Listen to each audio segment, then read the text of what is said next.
आज ही डाउनलोड करें और अपने पसंदीदा शोज का आनंद लें। 15 मिस्ड कॉल्स, मर गए। आज तो चाची जी हमारी मेहंदी से ही हमारा डेथ वारंट लिख देंगी।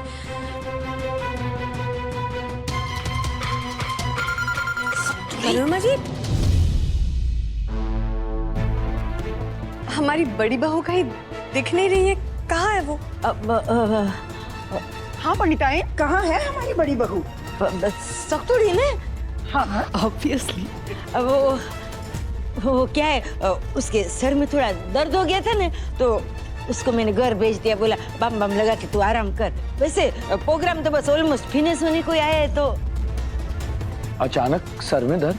हाँ, अब क्या है, वो इतना डांस वांस किया और फिर वैसे भी लड़कियां तो शादी के उसमें ऐसा थक जाती है ना। और आप तो जानते हो मेरी सख्तुड़ी ऐसा दिमाग से कितना सोचती है, तो थोड़ा दर्द हो जाता है कभी कभी ऐसा।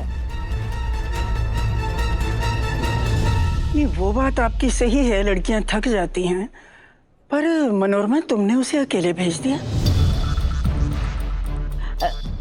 अभी सब लोग ऐसे डांस करने में बिजी थे, तो मुझे लगा कहाँ डिस्टर्ब करूं। नहीं, वैसे मैं खुद भी जा सकती थी, लेकिन मुझे लगा कि फिर रिमझिम को लगेगा ना कि मम्मी मेरी मेहंदी छोड़ के चली गई, तो फिर सख्तुड़ी जाती है ऐसे घर आराम से, कोई प्रॉब्लम नहीं। नहीं, डिस्टर्ब करने की बात नहीं है मनोरमा। देखो, अब वो हमारे घर की होने वाली बहू है, सिर्फ तुम्हारी बेटी नहीं है कि तुम अपनी मर्जी से कुछ भी करो।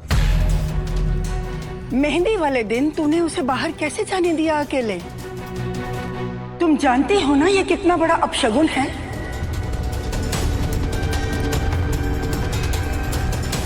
अरे तुम तो खुद पंडिताइन हो, तुम्हें नहीं पता ये बात?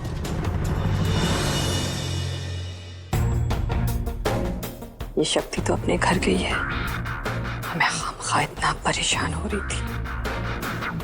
पर मेरा मेन परेशानी तो है मेरा बेटा, वो जरूर मुझे डबल क्रॉस करने की कोशिश करेगा।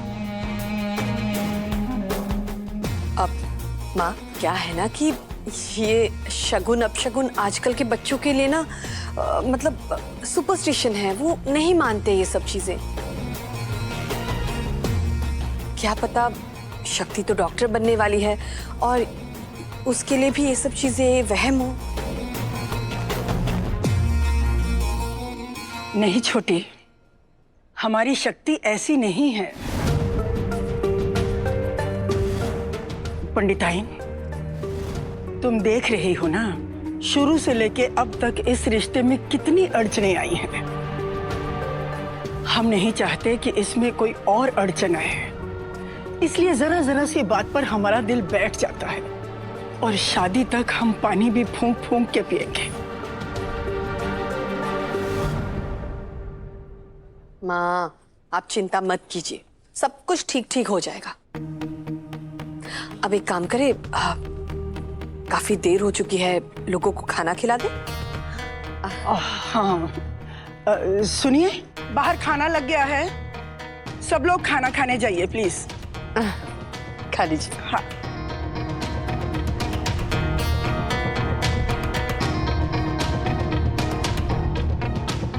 चलो शिव, आओ खाना खा लो। नहीं बगू माँ, मैं खाना खाने नहीं जाऊंगा। मैं शक्ति के पास जाऊंगा, उसकी तबीयत खराब है, वो तो मेरा फर्ज बनता है। अरे नहीं नहीं नहीं, होने वाली पत्नी के लिए तेरा फर्ज है। जो इतने सालों से तेरी दादी है, उसके प्रति तेरा कोई फर्ज नहीं है।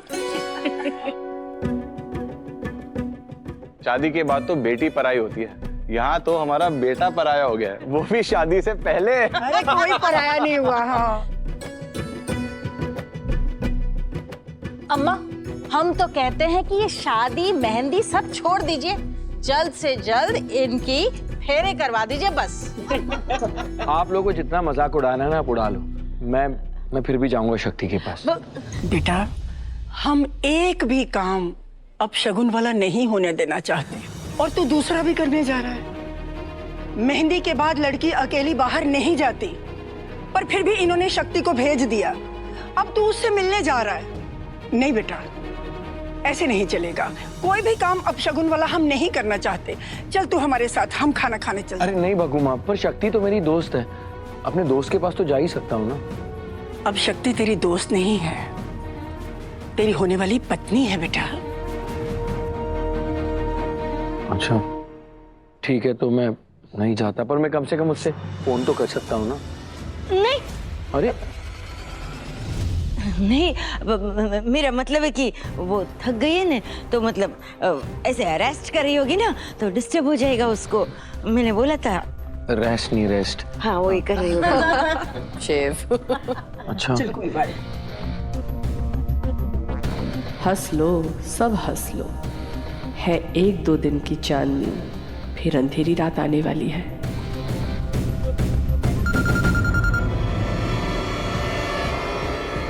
मैं आती हूँ।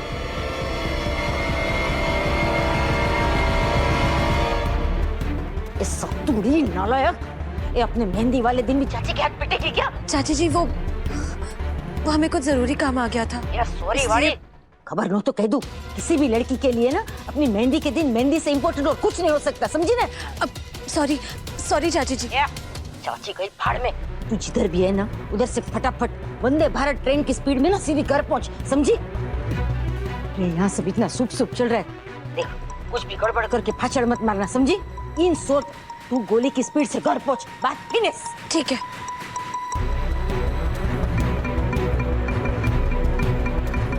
हमें पता है चाची जी कि आपको फिलहाल हमारी बहुत चिंता हो रही है, लेकिन तुम असली चिंता हमें हो रही है रिमझिम दीदी की। हमारे पास बस यही मौका है, वरना एक बार ये शादी हो गई ना, फिर ना तो हम कुछ कर पाएंगे और ना ही आप। पता नहीं इस कीर्तन के दिल में क्या चल रहा है, इसके दिमाग में क्या चल रहा है, पता नहीं मंदिर आंटी के दिमाग में क्या चल रहा है। और इन सबका जवाब हमें स्कूल में मिलेगा।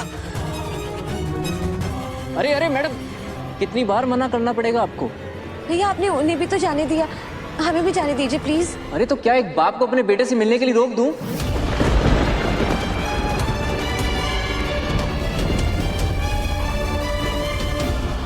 क्या? तो और क्या, उनका बेटा पढ़ता है यहाँ पर इसी स्कूल में।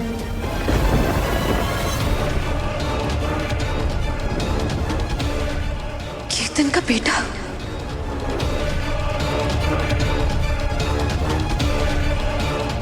कीर्तन का बेटा है और उसने हम में से किसी को नहीं बताया। रिमझिम दीदी से शादी भी कर रहा है। हमें पता था कि ये आदमी घटिया है, लेकिन ये इतना गिरा हुआ होगा ये हमने कभी नहीं सोचा था। बेटा होने के बावजूद हमारी दीदी की फीलिंग्स के साथ खेल रहा है ये। क्या डॉक्टर शिव ये बात जानते हैं? अगर वो जानते होते ना तो वो हमें जरूर बताते। पता नहीं ये बात और किस किस को पता है। बच्चे की माँ, उसे पता है कि ये दूसरी शादी करने जा रहा है। ये तो रंजन पार्ट 2 निकला। उसे तो हमने जेल भिजवाया था, और वैसे भी ना वहीं भिजवा के रहेंगे।